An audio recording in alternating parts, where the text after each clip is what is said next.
Hi, good morning. Welcome to our presentation. I'm Wang, a PhD student, art design media from Nanyang Technological University, Singapore.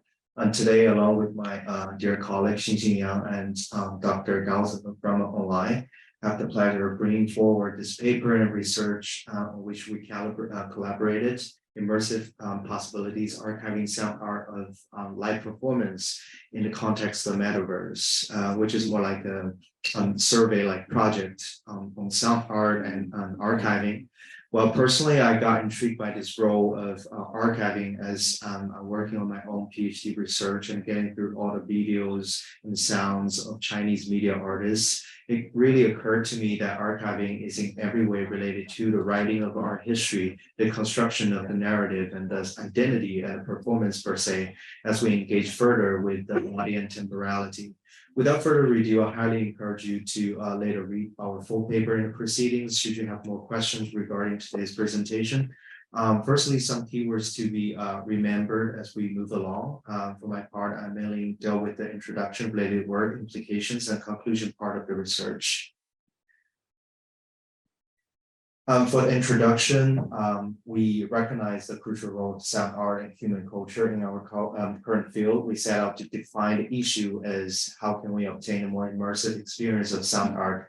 This question can also be reframed as how can we keep pushing forward the quality and scope of one certain art form and medium. As we push forward the idea and experience of immersiveness, we are also expanding the definition of sound art. Additionally, why are humans or artists so obsessed with immersiveness? That would be also a question. Is it connected to the teleology of truth, completeness, and seeing?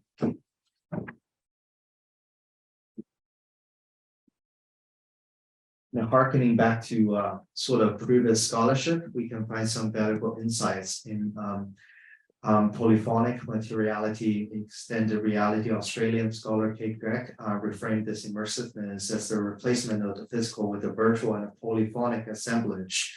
We interact between physical object and digital surfaces. Additionally, Keck usefully also points out the necessity of dismantling the conflation between the real and the virtual, while emphasizing the agential realism of the digital. What is missing here are the specific circumstances under which the assemblage occurs. And this realism works or needs to work, which touches down to the differences and the consistencies of interactions. To examine these patterns, although previous scholars in archive study have shown interest in digital materiality and stewardship, along with the interactive potential in fostering innovative expressive communication, the idea of performance and archiving has been confused and their relationship remains nebulous. Additionally, while articles like multi-generation digital stewardship, XR art, and technology archives has teased out the synthesis of preservation and production, ontological, social, and aesthetic consideration is lacking in backing the preservation and management of digital content into the production process. Besides, social and art historical connections in archive studies are downplayed as compared to traditional mediums and performative elements. So to build on the research above, we should return to the process of producing immersiveness and its objectives. Logistically, the question of sound art is also twofold. How do we render both performance and archiving immersive? There have been many attempts in media art history to answer the question. In 1980, in 1980, in 1980, German electronic music pioneer Klaus Schulze opened the Arts Electronica Festival with a live recording of the concert and challenging the boundary between live and archiving in a very performative way. And since then, digital music and sound art has been a category of Ars Electronica for decades. However, it was not until recently that the rise of the Metaverse opened the door for immersive archiving and performance. In this vein, this article evaluates the current challenges and specific proposal for archiving sound art in the Metaverse to reconsider live performance. It also examined the relation between sound art archives and Metaverse community from a social perspective. To better understand archiving sound art, we have to know what defines sound art, who are some of the key figures. For example, Japanese music artist Ryuichi Sakamoto is one of the forerunners of contemporary experimental sound art. He believes technology is the key to maintaining holistic awareness of the world. Since the late 1970s, he has been a key figure in redefining the intersection between sound and art in Japan and internationally. It is equally important to highlight his attitude towards archiving as well, from analogs to optical discs and his online concert, which can be accessed through live streaming and archive replays. Sakamoto has always been mesmerized by the ideas of misunderstanding and spatiality and the relationship between memory and archiving. With the rapid development of Metaverse technology, Ryuichi Sakamoto's sound art live performance and the work of many other sound artists will conceivably become less challenging to archive, while obtaining greater longevity, sustainability, and accessibility. Specifically, this article summarizes two methods of archiving live performance in the metaverse: audio rendering and music visualization. Through two methods to be discussed: immersive experience, integrity of the work, the authenticity, that anytime, anywhere access to these properties are amplified. This possibility of archiving also returns the power to the audience, which monopolized by the company or the performer traditionally. In this article, we also hope to push forward a crucial idea, which is the synergy of archiving and performance, or in other words, archiving its performance and vice versa, to account for the current and future phenomenon, which require our methodological and metaphysical attention. In the next part related, we're mainly evaluating the theories of Lev Manovich and works of Namjoon Paik. Sound art has always been around, but we are more interested in a new sound art, which highly conditioned by Lev Manovich's 5 principles in new media. From Manovich's seminal work, The Language of New Media, these principles are numerical representation, modularity, automation, variability, and transcoding. The last two characteristics are the most relevant because variability can be understood as dynamic and techno-sensory connection, whereby the immersiveness is gradually enriched and complete. The last principle is transcoding, which also demands our attention, especially from audio perspective. In the specific act of archiving, the human and machine cooperate in recreating sounds while constantly influencing each other's choices. In this process, archiving never remains a one-way input of passive actions. In the same book, Manovich uses transcoding to describe the blend of computer and culture and the traditional ways in which human culture modeled in the world, and the computer's means of representing it.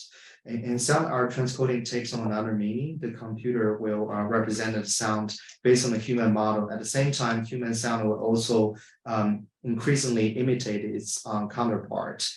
This blend explains the development of immersiveness in curatorial and art practice. More profoundly, it accounts for a strong narrative already latent in our history to be immersive. Has always been one of the objectives in performing and archiving contemporary art, as if the immersiveness or completeness equates to artistic truth here that both Plato and Merleau-Ponty sought after. With the archiving, performance art would cease to grow and reach its audience. For example, Namjoon Paik's works performance, Good Morning, Mr. Orwell, demonstrated, this kind of blending, between the human and computer sounds sort of manually maneuvered by dealing with the knobs and setting. Early example for today is DJ or VJs, or even sort of kind of virtual performance in the metaverse, because the show was also broadcast live to a global audience. If we were to archive Nam's work today, what should we do and what are we supposed to focus on?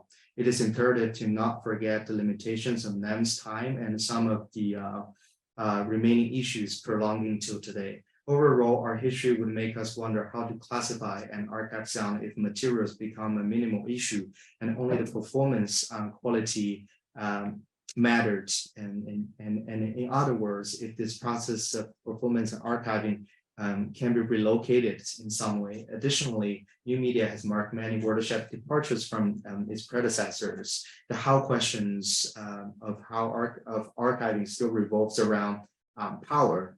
especially the power behind an algorithm, which are inescapable from human aesthetics and decisions. One might also ask who would decide what and how to archive beyond engineers, given that the material problem in archiving has become obsolete. This question pushes us to look deeper into the details of the metaverse.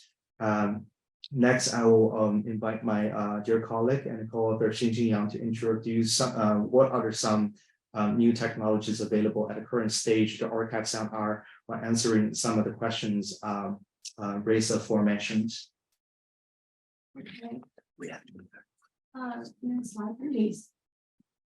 From the trial of we must also understand how sound works in such an XR space. Only with this background can we apprehend how archiving works differently in the metaverse.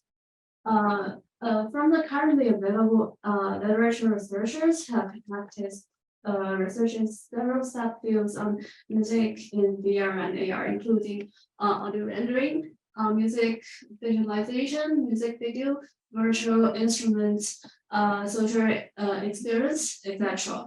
So it sheds light on how we can use currently available technologies, especially during the archiving process. Next slide, please. We need to finish. 2 minutes. 2 minutes. Well, so here we could see like ambisonics is a full spheres around some formats, which can be decoded binaural rendering, so that it could give the audience a full sphere listening experience. So in archiving, we should also consider it into we should also take it into consideration. And music visualization and music video. It's like we could make a virtual archiving of the virtual of the virtual and the virtual archiving of the real, which means that on-site live performance and XR live performances could can both be archived in the metaverse. Next slide, please. Okay, so regarding social experience and live performance, there's Fortnite, which is developed by Epic Games, which is a VR music concert experience in their game. So it's like give the audience of like a sense of unity, and well, the next slide, please. Yeah, and virtual instruments. So their virtual instruments, VR instruments is different from real world instruments in that it gives the players a new way to play instruments with new interaction techniques. So and next. So like what if we want to build a platform for archiving XR works? So firstly, design principles should be developed to build a platform that accommodates live performances. For example, Luke presented the idea of FAIR, which is fundability, accessibility, interoperability, reusability for archiving cultural connections. Also, we could regard blockchain as a promising emerging technology that could be applied to such process. For example, we could build each artwork as an NFT and store it on IPFS. Also, we could make live performance. We could build tickets for live performance to as a memorable voucher for the audience. And some other factors could also be considered, such as therapeutic and mental. In the interest of time, I just like jump to the conclusion part. So here we sort of summarize some of the pros and cons of using VR and metaverse technology for some archiving. So these are some of the pros and cons. If you're interested, you can look deeper into our paper later. And for our conclusion, in conclusion, we have sort of examined the artistic engagement with the strive towards immersive throughout history. Thereby new technology have archiving created and epistemic possibilities for future challenging future possibilities challenging the existing relationship between artists and audience and performance and archiving. And this shift has also raised new concerns about technological implications of the fluid boundary between the virtual and the real, and more importantly, how we write our history in the future as the archiving method evolves and how we confront issues about power, or in other words, who gets to access the technology and who and what to design, what to archive and whatnot. This new insights will remain relevant and hopefully provide a more comprehensive and critical framework as we move forward. Thank you so much. Thank you.